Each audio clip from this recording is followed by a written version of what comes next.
안녕하세요, 마니입니다. 회사를 다니고는 싶은데 회사 가기는 싫은 마음, 여러분들도 이해되시죠? 이게 무슨 말이 되냐고 반문하는 사람들은 분명 회사 한 번도 안 다녀봤... 그런데 작년 코로나19 사태로 회사에서 사무실에 나오지 말라고 하는 날이 많아졌어요. 출근하기 힘들만 하면 재택근무하고, 집에 있기 지겨워지면 사무실 나가고, 이것도 나쁘지 않다 싶다가 여행 갈 수도 없으니 휴가가 의미 없고, 문자 그대로 회사 집 하며 1년을 보냈네요. 이제 제발 회사도 집도 아닌 곳에 있고 싶다.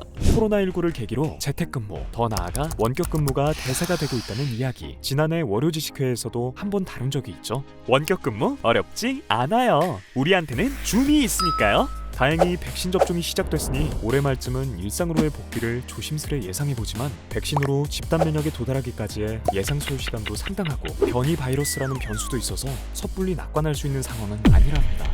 또한 일상으로 돌아가도 그게 전과 완전히 동일한 상황은 아닐 거라고들 하네요. 그래서 오늘 마니는 이 원격 근무가 단순한 유행을 넘어 우리 삶을 어떻게 변화시킬 것인가를 알아보려고 합니다. 우선 일터라는 개념이 코로나19를 계기로 완전히 달라졌습니다. 어쩔 수 없이 원격 근무를 실시해본 기업들이 막상 해보니 실보다 득이 많다는 걸 알게 되었거든요. 원격 근무 울며 겨자 먹기로 시작했는데 알고 보니 꿀! 작년 5월 트위터가 가장 먼저 코로나19 종식 여부에 상관없이 전 직원이 원한다면 영원히 재택근무할 수 있도록 하겠다고 발표했습니다.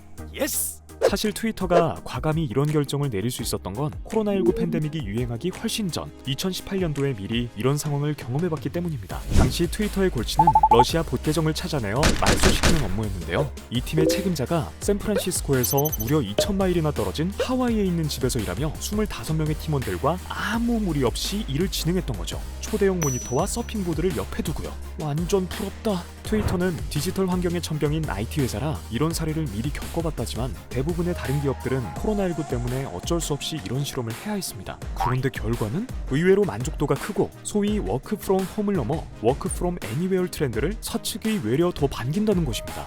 왜 그럴까요? 처음엔 이 상황이 우려스러웠지만 점차 기업 운영에 여러모로 이익이라는 걸 알았거든요. 누가 무슨 일을 하는지가 전보다 더 명확해지고, 쓸데없이 긴 회의가 줄어들어 생산성은 높아진 반면 오피스 운영과 유지에 드는 비용은 절감되니까요. 테크놀로지가 도시의 형태 및 그 안에서 거주하고 있는 사람들의 행태를 어떻게 변화시키는가를 단연간 연구해온 드롤 플래그는 이렇게 말합니다. 미래의 사무실은 물리적인 장소가 아니라 나와 동료들이 함께 접속하여 협업할 수 있는 네트워크의 개념이 되어가고 있습니다. 라고요. 다시 정리하면 코로나19로 기업들이 재택근무의 효용을 경험하게 되었고, 팬데믹이 다소 완화되기 시작하고 나서도 완전히 이전으로 돌아가기보다는 대안적인 근무 방식을 한층 다양하게 실험하고 있다고 볼 수 있겠네요. 재택근무의 확장된 개념인 원격근무를 위해서 새틀라이트 오피스, 즉 거점 오피스를 운영하는 기업들이 늘어나고 있습니다. 우리나라에서도 SK텔레콤이나 쿠팡에서 시도한 스마트 워크 스테이션이 그 예인데, 최근 서울시설공단에서도 도입했다고 하네요. 이런 움직임에 따라서 코로나19로 직격탄을 맞았던 공유 오피스도 원래와는 좀 다르게 진화한 모습으로 부활하고 있습니다. 작년 월요지식회에서도 한번 소개한 집무실처럼 1인용 업무 공간과 함께 모일 수 있는 공간을 적절히 배치한 것이 특징이죠. 한편 직원들 입장은 반반인 듯하네요. 통근에 소요되는 시간과 에너지를 아낄 수 있고, 업무 외적인 것들에 신경 쓸 필요가 없어 좋다는 사람들이 있는 반면, 일하는 시간과 개인 시간이 분리되지 않고 24시간 회사의 노예가 된 기분이라는 사람들도 많습니다. 이제 그만! 이 부분은 어떻게 해결해야 할까요?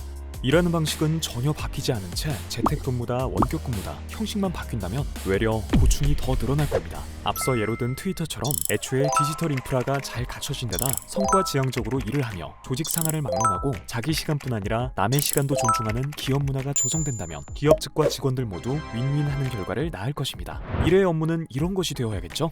반면 필요 이상으로 길고 시대에 뒤진 양식의 보고서를 제출하는 것이 관리인 조직에서 클라우드 사용조차 하지 않는다면 언제 어디서나 24시간 일하게 될 수도 있겠죠.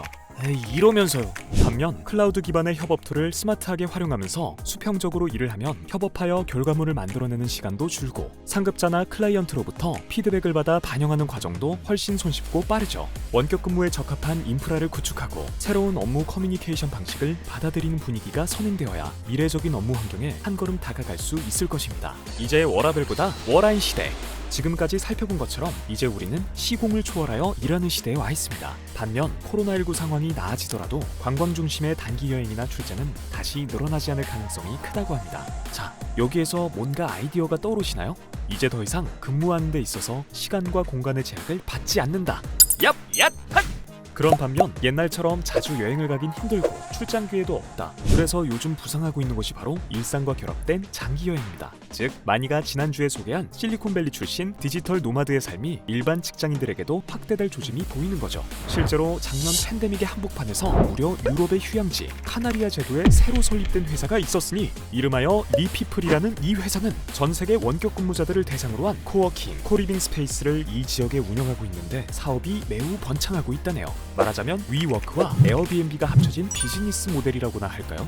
에어비앤비 얘기가 나와 말인데 최근 블룸버그와의 인터뷰에서 CEO 브라이언 체스키도 여행 붐이 다시 돌아올 것이지만 옛날처럼 관광 명소에 길게 줄 서 있는 그런 여행은 아닐 거라고 했죠. 대신 장기 체류하며 충분한 퀄리티 타임을 갖는 형태가 될 거라고요. 그러고 보니 우리나라에서도 몇 년 전부터 한 달 살기 열풍이 불다가 코로나19 때문에 주춤했는데 최근 한 국내 스타트업이 전 세계인을 대상으로 한 달 살기 플랫폼을 런칭하고 투자자들의 러브콜을 받고 있다고 합니다. 이 역시 앞서든 예와 비슷한 현상이겠죠? 매년 트렌드 코리아를 출간하는 김난도 교수도 이런 이야기를 했었죠. 코로나가 바꾼 건 트렌드의 방향이 아닌 속도라고요. 코로나19로 세계가 멈춘 듯 보였지만 그 속에서 오히려 세상은 미래로 더 서둘러 가고 있는지도 모르겠습니다. 다음번 마니가 돌아올 때는 어쩌면 카나리아 제도에서 월요 지식회를 진행하고 있을지도 몰라요. 기대해주세요 여러분. 이상 마니였습니다. 구독과 좋아요 플리즈.